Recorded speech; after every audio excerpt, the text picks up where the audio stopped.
Okay.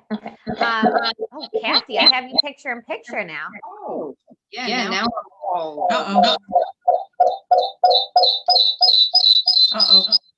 Okay, what do I do? It's like you're on 2 times. Do you need it in both on both screens?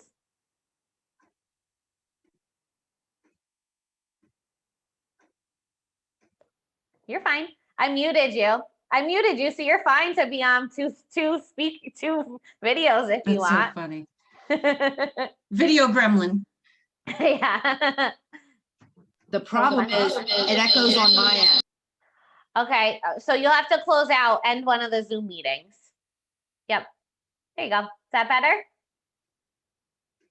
Is that good?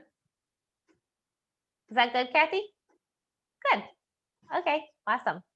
So, okay, so I was talking to one of our agents at one point, and he said he went on a listing appointment. The listing was expired, and he said to the seller was like, you know, the agent came in, they didn't do anything. They didn't really market the property. I didn't really feel like, you know, they knew, not that they knew what they do. She just, you know, had this perceived value that the agent hadn't done what needed to be done to sell the property. Shocker, right? It's usually what you hear from expired listings.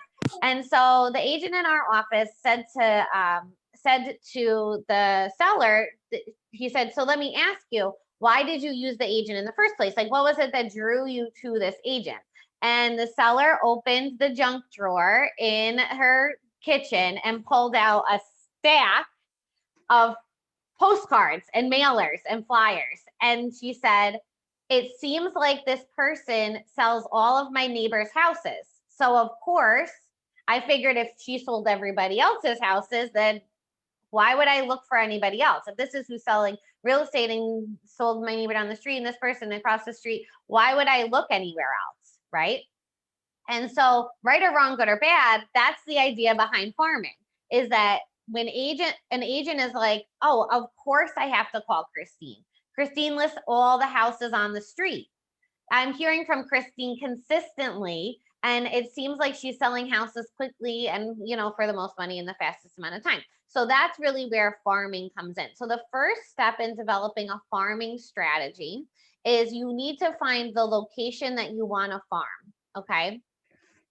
Now, remember, farming is you're going to have to expend some marketing dollars, right? It costs money to send out postcards. It costs money to send out mailers. It costs money to buy phone lists or whatever it is. So you want to make sure with the farm area, a couple of things are true. Number one, the first thing you want to do, well, number one, you don't want a huge farm area, right? Like you wouldn't want the whole farm area to be like Ulster County or Rockland County. That is too broad, and most people are not going to have the marketing budget to properly get in front of people consistently on a county-wide level. So really what you're looking for farming is probably a maximum of 500 to 1,000 homes. And I think 1,000 is even a lot. I would say a maximum of 500 homes in an area. So if it might be in your neighborhood, it might be in your town, a few neighborhoods where you know homes sell quickly. So that's like the second prong of it, right? Is once you know a general area, say I'm sitting in the city of Kingston. So say I wanted to farm an area in the city of Kingston where there's, you know, thousands of houses. I would go onto the MLS and look and see where are homes selling when they come on the market, right? Where are homes sitting when they come on the market? What are the average price points in the city where I know if I list a property, I'll also get a lot of buyer leads from it. So a good farming strategy not only gets you listings, but it should get you buyers in the area, right? That gives you even more marketing points. So, yep, go ahead, Christine. Sorry, I heard something too where it was another call that I was on last year that like there's a way to figure out turnover.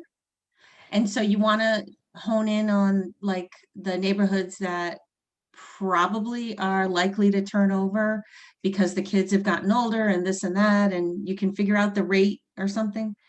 Yeah, you can look at, so what you want to look at is how many homes were on the market and then how many of those homes sold, like what percentage of the homes coming on the market sell, and then comparison to the population as a whole. Like if there's 5,000 houses and only 5 are selling every year, that's probably not a market that you want to farm, because on your best day, you're getting 5 houses, right? And you're paying to have to get in front of 1,000 houses, right? So you want to look and see areas where you are getting that 6% return. So 6%, if people are listing and selling their houses in the area, that's going to tell you that it's probably a general kind of cross section of the market. And then from there, you probably also want to look at days on market, average days on market in the area. So is every house sitting for 100 days before it actually sells, right? Like that's probably not the best area to market, because what is that telling us? It's telling us that buyers aren't super interested in that area for whatever reason. So why bother marketing for buyer leads in an area where buyers don't want to buy properties, right? Yep. If you're seeing an area where, most areas now, days on market are very low regardless, but you could look, the other thing to keep in mind with farming, this typically takes 6 months to a year to really kick in. Okay, so you have to be patient. You have to just keep doing the activities, even when you're not seeing even if you're not seeing results yet, right? So the key is also not necessarily to look and see what the days on market are right now in the middle of this crazy season, but you might look back historically and see what the days on market trends have been over the years, so that if we return to more of an evened out market, is it still a popular place that you're going to get buyers and sellers from, right? And so you want to create targeted areas. So when I was selling real estate, I used to target New Paltz, but I didn't target all of New Paltz. That's like 10,000 houses. I had a few neighborhoods of like maybe 75 houses here and 100 houses there and 100 houses here, that I knew if I listed a house there, it would sell, that I knew if I put my sign out, a lot of cars would drive by, that I knew if I sold it, I could call all the neighbors and let them know that my open houses would be busy, that I'd get a lot of leads off my Facebook ads, because it was like kind of the average price point. So this is the other key to farming. You can try to break into a luxury market, right? I hear that from agents sometimes. So I want to start farming this luxury, higher upscale area. You can certainly do that. It's going to be a lot harder though than finding like an average market to really break into. And this is the reason why most luxury home buyers and sellers find their agent through their network, meaning they trust who their friends use, right? That's a lot of luxury marketing, is being networked in with high net worth individuals. So if you don't live in that community, you don't have a baseline, I would say I wouldn't jump necessarily right into a luxury market. I would take a different tactic there and start networking with higher net worth individuals in your area. Get into the chamber, get into other places where you know that they're hanging out, or places where they're going to network or socialize, right? And building kind of a network there to try and build trust with them to earn the referrals. Then once you start getting listings there, obviously you want to promote it and build it from there. But if you're looking to break into an area, a good area is a place where you're going to have a lot of buyers looking, right? So you can get a lot of buyer leads, and houses are selling relatively quickly. Okay, so once you have discovered where your farming area is going to be, you want to next look at gathering the audience for that farming area. So there's a couple different ways that you can do that. You can use realist tax, right? So the realist tax program within the MLS systems. I think all of our MLS systems are integrated with realist tax, right? And you can go in and you can print mailing labels for a farm area. So particularly like in HGAR, it's very easy to use. What MLS system, Kathy, what MLS system do you guys use up there? I know what board. Oh, you're muted. You'll take yourself off mute.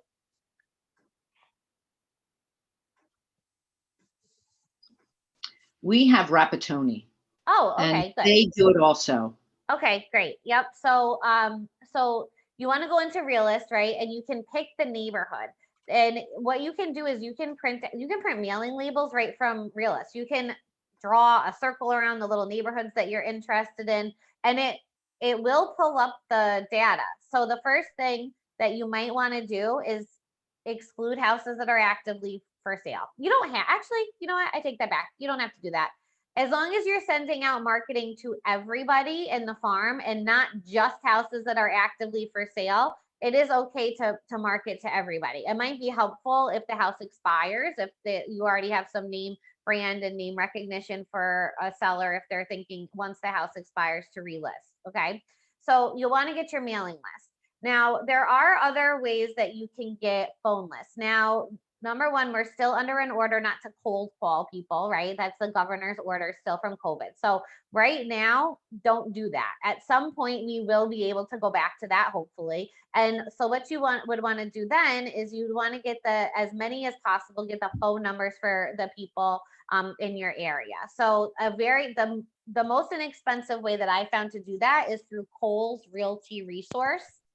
Okay, Kohl's will allow you to either you can pick an address and then you can do a radius around the address, and it will send you the names of the homeowners, the addresses, and then their phone numbers, and sometimes their emails as well. So you just want to make sure if you're emailing people, though, they've opted in to receive your emails.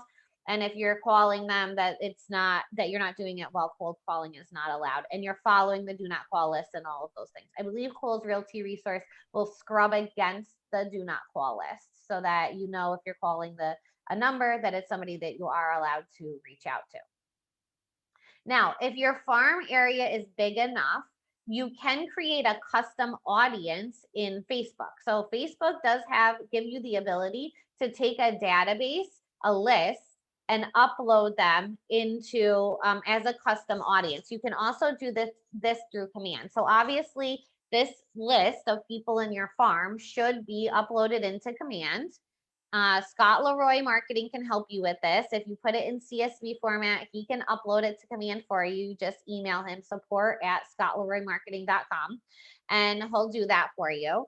And he can tag them. So you would want him to tag them as, farm, New Paltz Farm or Oneonta Farm or whatever, New City Farm, whatever the area is, so that you have them as a tag. And then you can segment them out to run advertising through. We'll go into a little bit more into detail about how to do that. So the first step is to determine where your farm area is going to be, right? You want to do some research on the MLS, see where houses are selling. I would say pick no more than 500 houses in one shot for a farm area, as long as they're getting a return. The second thing is to figure out how to gather the audience for the people living in that farm area. So Realist will get you their addresses. Kohl's Realty Resource might get you their phone numbers. And then you want to make sure once you have that database that you have it in a CRM tool, which is command, right? That's what command does. It's a CRM tool for you to use so that you can market to these people pretty consistently. Okay, so I'm just going to say again that you must commit, if you are farming an area, you must commit to doing this consistently. Okay, if you don't do this consistently, you're going to end up spending a lot of money and not seeing any return from it. So you do need to consistently market to an area at least 6 to 18 months before you start to see a lot of results. So, yep, that's right, Christine Coles, exactly like how you spelled it. So people need to see, people are getting on average, people get hundreds of thousands of marketing and messages at them every week, right? Like all day long, you're listening to a podcast, there's ads. You're reading a newspaper, there's ads. You're on Facebook scrolling, there's ads, right? They're constantly being marketed to. You do need to get in front of somebody typically 6 to 7 times before they even acknowledge that you exist and think that you have any type of authority on things, right? So part of farming is how quickly can you create name recognition with the people in your community, right? So if you're only doing one thing per month in front of your farm, then it's probably going to take you 6 to 8 months of them seeing you consistently in order for them to develop that name recognition. If you're sending out things 2 or 3 times a month, you might see results in a shorter time frame because you're speeding up that, getting to the 7 where all of a sudden they're like, right, I know Kathy. I don't know how I know Kathy, but there's Kathy again. Now she's on Facebook. She sent something in my inbox the other day, and she's hosted an open house down the road last week. So you have to commit to doing it consistently. The goal is always going to be the obvious choice when someone's looking to buy, sell, or invest in the area. So here's a couple of ways that you can do that. So I think your ultimate goal is to get in front of your farm a minimum of 2 times per month. Okay, so a minimum of 2 times per month, these people are going to see something from you. Okay, one of the easiest ways is to well, I'm going to talk about how to leverage listings that you take. Okay, and then we'll go into some other things. So number one, if you take a listing in that area, you want to make sure that you're not just marketing it for buyer leads, but you're marketing it as a listing that you're selling in that neighborhood. Okay. So number one, you're obviously going to have your customized signs. We let you put your names, your phone numbers, your email address, all that stuff on your signs when you list a property. So list a property, your sign goes in the yard. That's step number one. Every person that lives on that street is going to drive by your sign and see your name recognition on their way to work, on their way home, all of that stuff. So that's the good news. Now, the second thing about it is you can circle prospect, right? So when cold calling is allowed, you might call the neighborhood, right? And do just listed phone calls. A good just listed phone call is if you list a house and you're planning an open house right afterwards, you can call the neighborhood and say, oh, hi, Kathy. This is Rita Gildersleeve, Keller Williams Realty. You might have noticed I just listed your neighbor Christine's house down the block. I wanted to let you know we're doing an open house this weekend. And I know sometimes neighbors like to choose their other neighbors. So would you like to choose your new neighbors? Because Christine's moving out of the area. Do you know of anybody that's in the market to buy? Oh, okay. Would you want, if they say no, okay, no problem. Well, if you'd like to stop by, I'll have refreshments on Saturday from 10 to 12. I would love a chance to get to meet you. If you think of anybody that you know would make a great neighbor for you, feel free to send them by. I would love to talk to them too, right? You might just from that phone call get people that are, that are interested in buying, that will send their leads to the open house. But also it might open up conversations of, oh yeah, what did she list her house for? Where, what's I noticed this or that or the other thing, right? Okay, so that's, you see, you just list. Then you can also call them again. If you don't talk to them, you might call them the day before.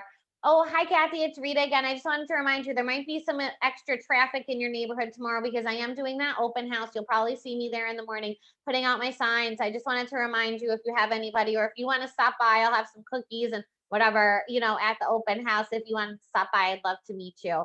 Right? Okay. So now say you do the open house, get an accepted offer. Now in this market, we're getting multiple offers on things, right? So what does the next phone call mean? This, by the way, if you want to hack and you don't want to talk to them, you can also use a service called Sly Broadcast. Sly Broadcast is where you can dump a bunch of phone numbers into the system and it will leave them voicemails.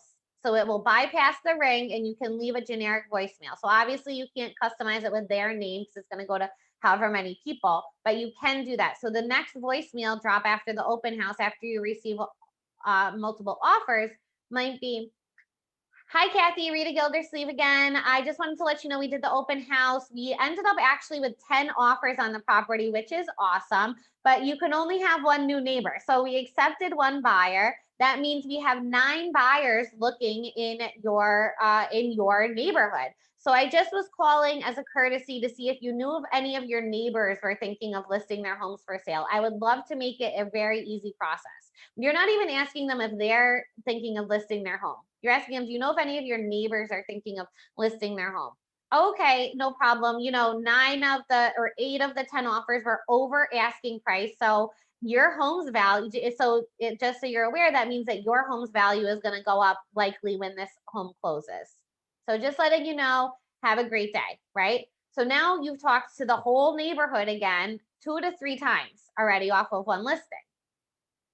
Then the house closes, right? Hi, Kathy, it's Rita again. Just want to let you know you do have new neighbors. They're lovely. I think they're moving in this weekend. They're looking forward to meeting everybody in the area. Hey, I just wanted to let you know, I don't know how closely you're tracking the market, but your own home just increased in value because I was able to sell Christine's home for $30,000 over asking price. I don't know if this is something you'd be interested in, but I know that a lot of your neighbors are interested in tracking the value of their home. It's a lot of people's biggest investment. If you're interested in what your investment is right now as a result of the recent sale in your neighborhood, please just let me know, and I'd be happy to send you no obligation comparative market analysis over to you. Okay, if you get somebody that bites on that, right, and they say, yeah, I want to know, yes, you can tell me what I'm not thinking of selling, but you can tell me what my home is worth. That'd be great. Okay, that's great. I will get that over to you, right? You want to obviously have a conversation with them, get the information you need in order to do a CMA. That also can lead you into saying, okay, this was great. Now I have this other tool that I have access to because I'm a member of Keller Williams Realty. And what this will do is it's a monthly snapshot. You tell me whether you want it once a month or twice a month. It's going to send you out market statistics just for your neighborhood and the couple of neighborhoods around you so that you can track your home's value, right? So if you're looking at your home as an investment, right, you probably want to see our prices going up, our prices going down, what's happening. So is that something that you would be interested in? A lot of your neighbors are utilizing this free tool. Is that something you would be interested in? If they say yes, right? Sometimes when you pose it that way, it's kind of awkward to say, no, I don't care what my home is worth, right? It's almost like, what do you mean? Of course, people are going to say, okay, sure. Okay, great. So to set that up, I have your address as 123 Main Street. Is that correct? Okay. And what's the best email that you want that to go to? So now you've collected their email and you've gotten their opt-in to receive emails from you. Now all you're doing is you're putting them onto a neighborhood nurture. So either a monthly or a bi-monthly neighborhood nurture, which is all done through command, right? There's no cost involved with that. It's all done through command, really easy. This might be a good script to use too if you're at an open house and the neighbors stop by, right? Like you've been at open houses before where the neighbor has popped in and said, oh, I just live around the block, right? Oh, great. Okay, excellent. Well, we have a lot of interest. I think we're going to go into multiple offers here, which is going to improve your house's price. Would you be curious in what your investment is worth currently in this market? Even if you weren't thinking of selling, maybe you're thinking of refinancing, maybe you're thinking of doing a project, or maybe you're just curious about how your investment has grown over the past 18 months. So the more that you can do that, the more that you get into conversation with people, right? Now that can happen. Now, say you list the next house over, you just start the cycle again. So how many times just from doing that activity are the people in this farming area hearing from you? A lot, right? Like and even though it's one listing, you've leveraged it 4 times, right? You've done it. You've talked to them about just listed. You've talked to them about an open house. You've talked to them maybe about when it's gone under contract. You've talked to them about when it's getting closed. People don't track things so closely to think like, oh, it's one, okay, but it's just one house. They're just hearing from you all the time, right? And they're just like, oh yeah, Kathy knows the neighborhood. She's talking to all my neighbors. All my neighbors are on a neighborhood nurture campaign. I better be on one too. I don't want to have, FOMO, fear of missing out. So that's an easy way to circle prospect around your listings, right? Use the technology. So that's one way to get in front of people. Now, another way to get in front of people is to do targeted Facebook ads, right? So we know with our partnership with Command and Facebook that you can get Facebook leads for very inexpensive. Very inexpensive. And so we're on average under $2 a lead for a Facebook ad. So what you want to do is, again, when you go into Command and you're setting it up, you can do one of two things. You can either set up targeting so that it's a specific area and a radius around it, or you can target to your database. So sometimes you do need a big enough database in order for Facebook to create an audience and actually let you run the ads to it. But a lot of times you're able to just market to the database so you're getting in front of people. But regardless, even if you're marketing to the whole area, you're bound to catch some people in your targeted area. So here's a couple of ads that might work well for creating brand recognition. Obviously, just listed ads, right, for any homes that you've listed. Another ad that works really well is click here for a list of open houses this weekend, or on the consumer website, you can do click here for homes who have had a price change in the last 7 days. Okay. You might also do click here for homes between, if you've done your research for the farm area, you should know what the average price point is in the area, right? So say your average price point is 300,000. You might run an ad, click here for all homes between $250,000 and $350,000 that are actively for sale on the market. The landing page is just your KW website. It's very easy. You go on to whatever your thing is, you know, mine is ritagetsyouhome.kw.com. You create a search with the price parameters, whatever you are saying in the ad there, and you pull up that page. That landing page is a live landing page. You can use that same link over and over and over again, and whatever is actively pulling from the IDX feed is going to be on that link. So it's a live page. You don't have to like worry about updating it or pulling it from someplace, right? You can also go in and do a neighborhood snapshot on your web page. And that might be an ad that you run where you just type in, I think it's like say I did New Paltz. I'll share my screen for a second and show you. So say you did New Paltz, right? And then all these houses pop up. There's 6 neighborhoods here. So say this was an area, Rocky Hill. Actually, this was literally one of the little subdivisions I used to market with my farm area. So you pull up Rocky Hill, and if they hit follow, they have to sign up. But you can copy this right here.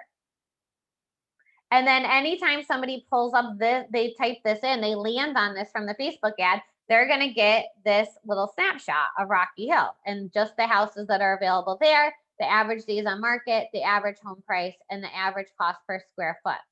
You can also do, if on your website, you hit Explore Neighborhood, it's going to open up this page. You might use this page as your landing page too. Well, there's what locals say, if the walkability score on it, current stats. They can add in a place to see their commute times. By the way, if you're running a Facebook ad, somebody wants to add something in, they're going to be prompted to sign up. What happens when they sign up? They're now a lead in command for you to follow up with. The school information is here, and then there's Yelp. You know, this will be, there's nothing over here because it's all residential, but like if I did New Paltz as a whole, this would have all of the you know, restaurants and stuff in New Paltz, and then other homes for sale in the area, so they can look and see what else is for sale.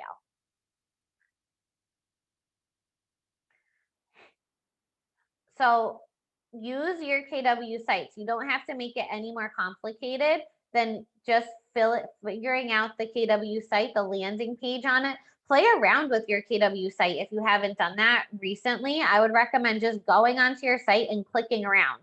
Like just click every button and see what would be a cool thing that you think a buyer or a seller would exchange their information in order to receive. And then you just run the ad right through commands. And the leads come right in, you put them onto, say the lead comes in. So if you're putting, again, like if you're running a Facebook ad and these are leads coming in on homes for sale in New Paltz, or, you know, in New Paltz 250 to 350, or open houses with price changes in the last 7 days. Well, what would I do? Well, all I'm going to do is I'm going to go in with those leads as they come in. I'm going to tag them to say, okay, New Paltz, you know, came in on this ad. Like it might be a tag for the ad they came in on, a tag for the location that they're interested in, and then set up a save. You can either set up a neighborhood nurture for them or even a saved search for them. If it's somebody that is coming in on a house, like an actual listing that you have, I would set them up with a saved search for similar property. So in that location and that radius, in like a range of price, you know, the price point, so that they're getting the auto emails. That is all that Zillow and Realtor.com do. It's the same thing that they do, right? You can do the same thing that Zillow and Realtor.com do through commands, right? You just have to set them up with a saved search. Then all of a sudden they're going to start getting emails about houses that are listed. Now, as you're going back to farming, as you're continuing to build out this farming, now every time you list a house, right, you want to shoot out an email to the people whose emails you've collected already saying, hey, I just listed another house in your neighborhood. I just listed another house in your neighborhood. I just listed another house in your neighborhood. Now I'm online and I'm seeing a Facebook ad from you. So you're calling me 4 times. I'm seeing a Facebook ad running in the neighborhood. You're also you're also sending me these drip campaigns about the market in the area in general. And so now I'm like, of course, Christine's the agent I'm going to use. Why would I use anybody else? She seems to really, really understand and be hyper local to my area, right? So then, so then you might add into there on your social media, another free way to use your social media. Anytime you're in the town doing something, are you posting that you're doing it on your social media channels, right? So like if I was farming New Paltz, when I was selling real estate, I would farm New Paltz and Kingston and Highlands. And so anytime I was getting lunch in New Paltz, I would be like, just checked into Lola's, I'm getting, lunch. Oh, I'm walking on the River to Ridge Trail. Oh, I'm in Kingston at some blah, blah, blah place, right? Now somebody lands on your social media profiles. They're getting all this information from you. Then they land on your social profile and you're checked into all sorts of local areas, right? So you're clearly like, you understand the business and what's going on in the area. Are you the person that then they trust that knows that's a local expert in that area? If you're the one showing houses there, right? Like anytime I was showing houses in New Paltz, not every time, but like a couple times a week, if I was showing houses in the area, I would say showing a beautiful house in New Paltz for 300,000, or whatever. I used to take my on my Instagram stories, right? You can geotag locations. In my Instagram stories, I used to get to the house a little bit earlier, and I would do a little quick video walkthrough on Instagram. And I wouldn't give the exact location, but I give the town, and I wouldn't give the price, and I would just do a tour around and be like, like whatever it was. And I would get a ton of messages back, like, where's that house? How much is that house? Right? Then what is the response? Oh, it's right in Highland. Why are you thinking of buying something? Right? Thinking of buying in the area, thinking of selling, whatever. I picked up so much business just from like being local and posting when I was doing things locally in the area. People want to work with, when it comes to real estate, a local expert, like somebody that they feel that knows the area really well and is able to talk intelligently to them about it. The other thing that you might do to farm an area is to make sure that you're attending all the events, right? Like Ulster County in New Paltz, we have the Ulster County Fairgrounds. There's constantly stuff going on there. There's craft fairs, there's the, Rib Fest, there's all different things. Do you attend those things? Are you part of the local Chamber of Commerce, right? Is there a Chamber of Commerce in your town that you can join? And go to those networking events and hand out your business cards and get to know the local business owners. Is there a BNI group locally in the area that you can join that's like-minded business owners that are sharing information with each other, right? Like that is all part of farming, like really becoming the agent that they think of, obviously, when they're thinking of a certain area and selling real estate. Now, you can also get into, I would say, once you start getting past clients in the area, your farming's working, you're getting a good response, people are kind of familiar with you, you might start hosting your own local events, right? Could you do 1 or 2 times a year local community events? In the fall, could you hire a photographer for $200 to come and take pictures at one of the apple orchards, right? Or can you be the agent that does a holiday party or does the pies at Thanksgiving or whatever it is, right? You can arrange to do local, kind of hyper local events a couple times a year once you have the ball rolling, and that's just again going to solidify your presence in the community as the agent of choice. And then in addition to that, there's always mailers, right? You can do the postcards. I think that postcards have their place in everything. Is anybody going to really call you off of a postcard? Maybe not, but they might keep one because now this is the 6th time they've seen you. They might throw it into a drawer so that they remember when it's time, they want to list their house in 6 months, so they can just pull the postcard out, right?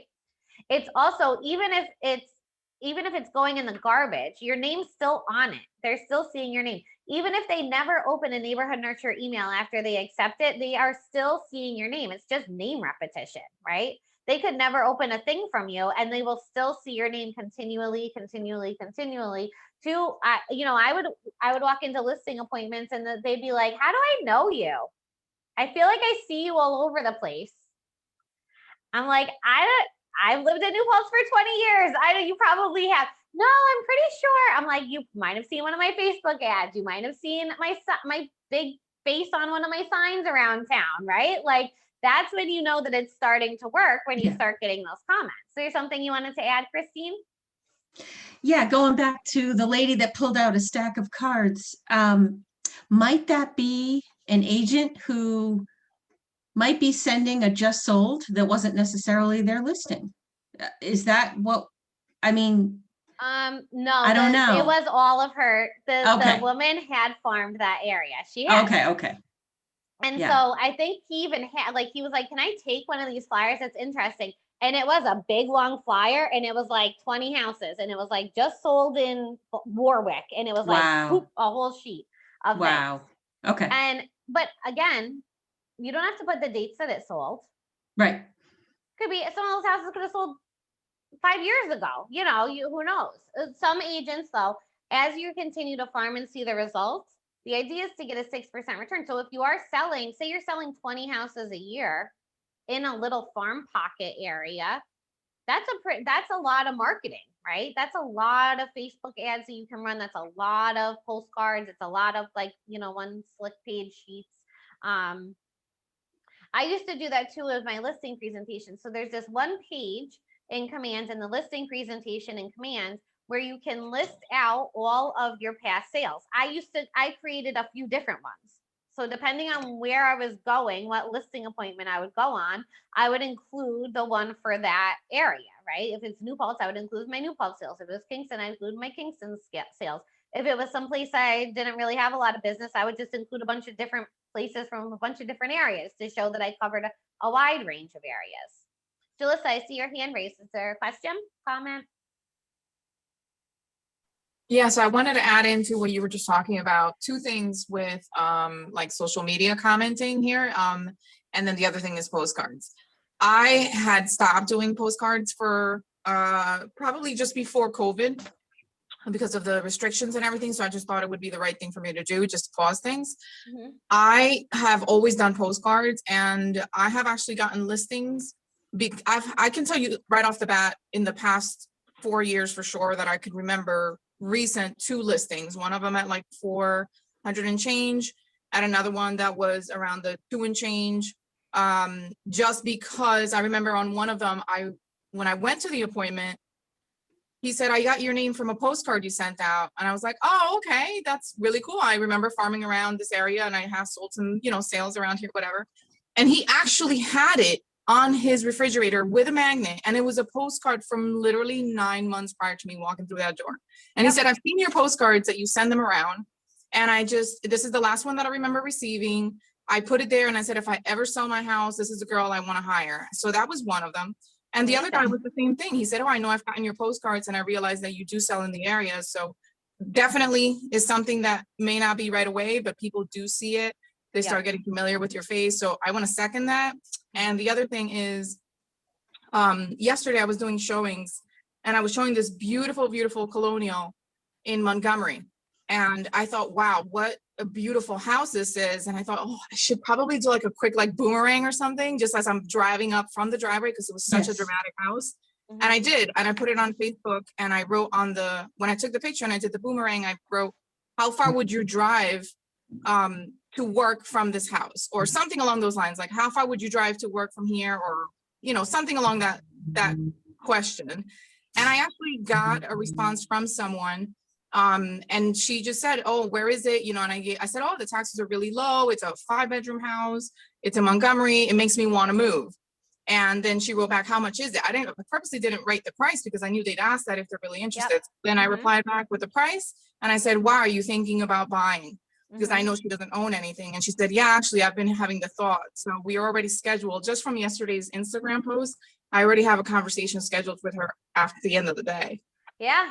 So those things, it's minor, something so minor like that. You wouldn't, like, I never do something like that. And yesterday, I got a little inspiration from it, and I thought that was really helpful. So Yeah. Yeah, that's great. Yeah, I think that it's social media is personal, right? Like the point is that you're building relationships with people through a lot of your social channels. Like your Facebook page, certainly you want your listings, you want the lead magnets, like all of that stuff to kind of churn out, but you also want to be in conversation with people. Like if my Instagram, I don't post much in like my actual feed of my Instagram. I don't think I posted in my feed for months, but almost every day I have some type of story. Like even now it's like I'm teaching a class, I'm doing this, I'm doing that, I'm out in the area, right? We're all doing these things every day. And as you're consistently doing that and corresponding with other people within the stories, like I will sit on lunch and like just hit responses, the cans, like the little confetti or the smiley face or whatever Something. it is, something like that. That helps Instagram understand that, and Facebook too, that this is somebody that you know, this is somebody that you want to see posts from because you're acknowledging the post, and it goes both ways, right? So the more that you can interact, the more the algorithm is going to say, oh, these are people that are in relationship with each other. And so now when Kathy posts something, we know Christine's her friend, and Christine usually likes and comments on Kathy's post. So I'm going to make sure that Christine sees Kathy's post and vice Okay. versa, right? Yep.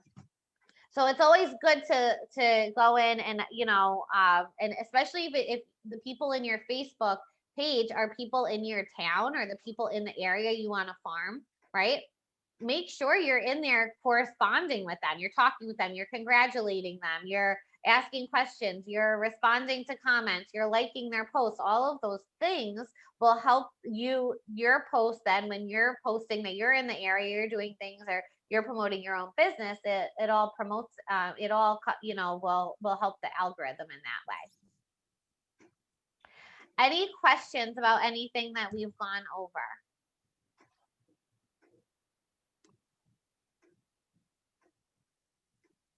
Oh, one question. So you said just a couple minutes ago, you said something about 2 things that you can do in your listing presentation. The first one was list past sales, and then I forgot the second one. It was something about list your past sales in the presentation of where you're, Yep. like if you're on a listing presentation, make sure you mention the sales that you've done right around there or whatever. Was there a second part to that? No, I think what I was saying was I used to have 2 different, so one of the pages in the listing presentation is a page where you can insert your past sales. Okay. And so I used to have a couple different versions of it. So I would have like one that just had past sales in New Paltz, one that had just had past sales in wherever, Kingston, one that had past sales in Esopus or wherever I was looking. And then the third one I would do, if it was, say I was taking a listing in some random place where I didn't do a ton of business, I would have a generalized one that kind of showed that all throughout the area, I was listing and selling houses, and like just all over Ulster County. So that if I was walking into a particular place, I could say, well, yes, I list houses all across the county. I'm not just local to like one little pocket, but it depends. If I had listed and sold a bunch of houses in New Paltz, then when I would go on a listing presentation in New Paltz, I would just bring all my New Paltz stuff with me and say, this is my one sheet. These are the houses that I've listed and sold in New Paltz. Okay, perfect. Any other questions? I did record. So Darlene and Muriel, we have the recording. It'll be posted so you can catch the beginning parts of the class. Yeah, I'm going to listen to that. Excellent. Okay. One last call for questions, comments, ahas, thoughts. This is a strategy you feel you can put into place. Christine, Hazel, Kathy, Jalissa, yes? Yes, I can. Okay. Pick your farm That's first. that word, can. Can, yes. I do some of it. Yes. But I don't do all of this, of course, but I do this. The key is write it down, right? Like figure out what the goal is. So if the goal is 2 times a month, what do you want that to look like, right? At the beginning of the month, when you're doing your planning time for the month, that should just be on your 411 for the month. Like, all right, every month I do 2 things to my farm. So this month, what am I doing? Am I doing a client event? Am I doing a Facebook ad? Am I doing a postcard? Do I know I'm listing a property there? So I want to get on the ball with doing all of the just listed, open house marketing, all of those things. Right. All right. Thanks, ladies. Have Thanks. a great week. Thank you. Love See it. you back Thank you. here next Monday. Yes. Bye. All right, bye.